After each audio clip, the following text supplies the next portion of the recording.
As more polling data comes out, everything just keeps getting worse for Justin Trudeau. A new polling projection just came out from 338 Canada that now shows that there's a 98% chance that the Conservatives will win the most seats after the next election, and that the Liberals only have a 2% chance at a minority government.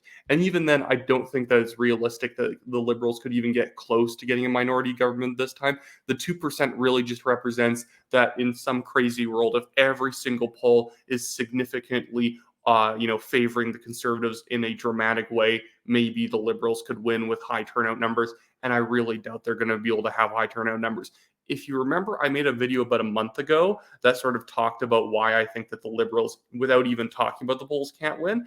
And the reason is because their donation numbers are also awful. The Conservatives in the past three quarters have been literally doubling the Liberals, fundraising numbers, and it's even more than doubling it.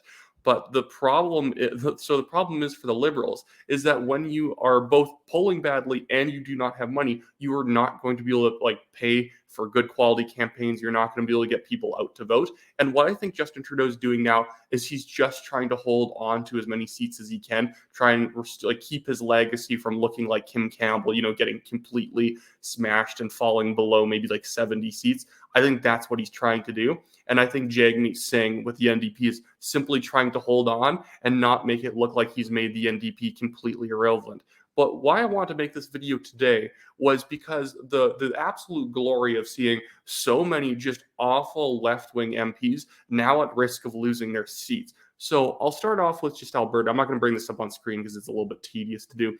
But in Edmonton Grisback, we have Blake Desjardins, who beat Kelly Diot back in 2021 because of, frankly, the bad leadership of Aaron O'Toole. Blake Desjardins now has a very good chance of losing his seat. It's about a 50-50 chance that he even holds on to it, even though it's a very easy seat for an NDP to hold on to. We have Calgary Skyview with Porch Pirate George Chahal. He is now behind in all the projections with about a 50-50 chance there for him too, but he's probably not going to be able to win that one if the Liberals are going to be tight with spending. And then we have I want to save that one. I just looked at up for later. But we have Kingston on the Islands, Mark Garrettson, the sweaty water buffalo of Parliament. He now is in a literal three-way tie between the Conservatives and the NDP. A riding in the last couple of terms that he won fairly handily, and now he's actually struggling to hold on to as the person who literally used to be the former mayor of Kingston. That really demonstrates to me how annoying Mark Garrettson is, that his own people are no longer even reliable voters of him. They just want him gone for at least a large percentage of people, because he's the type of guy who could win over 40-50% of the vote previously. Anyways, then we even have Timmins James Bay with NDP MP Charlie Angus. He is now in a position where he only has a 75% chance to win. And this is a riding where Charlie Angus has sometimes won 53% of the vote. He has won a majority of the vote in a parliamentary system with multiple parties. And now he's in a position where he might lose and only have about 35% of the vote, and the Conservatives are going to win his riding.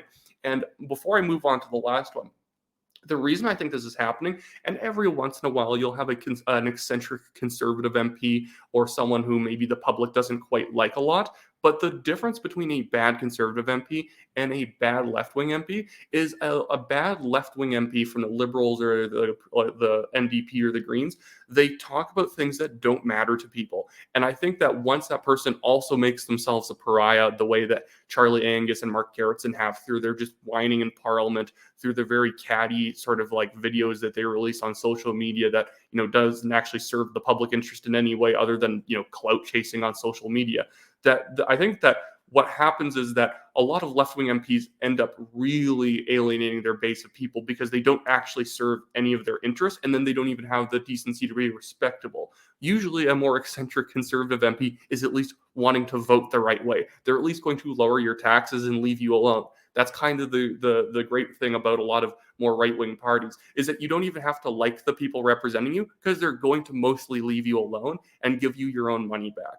But this is not the case with a lot of these left-wing people. And the prime example of this is Burnaby South, which I'm not sure if you know is Jagmeet Singh's riding, which has actually now become somewhat vulnerable because it could be it could be taken out because of a three-way vote split between the Conservatives, NDP, and Liberals. And again, this is not an especially safe seat for a leader to be sitting in. Usually, your leader is in like absolutely a high castle somewhere where they could never be beat. It's like it's Justin Trudeau and Papineau. It's frankly, actually, Pierre is actually not that safe of a seat, but they just like him around there. But even his area of Ottawa, Carleton is actually pretty safe these days. Whenever another Conservative leader, like when O'Toole was in Durham, that was an extremely safe seat. Jack Layton always represented an extremely safe seat.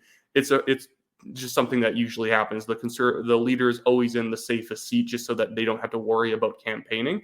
But when Jagmeet Singh was getting into federal politics, he needed to find an area where there was going to be a by-election held where he could realistically win. The problem with Burnaby South, although it's been NDP for decades, it's always been NDP on a knife's edge for decades, where the NDP might have an 8% margin of victory, but there's some elections there where there was only a 2% margin, somewhere it's 12. There's a lot of flux because of the sort of vote competition between the Liberals, NDP, and Conservatives, and then you have the Green usually acting as a bit of a spoiler. They're being able to grab up 9% of the vote. It's not exactly a very safe place.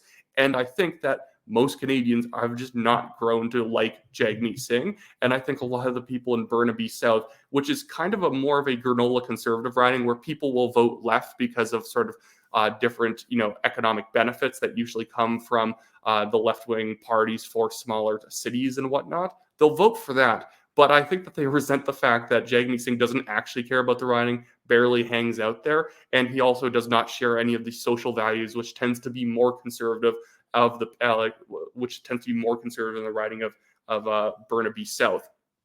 So he's actually in a position right now where his chances of winning are only 77%. So there's that's pretty pathetic. There's a 19% chance the Conservatives will win and a 4% chance the Liberals will win.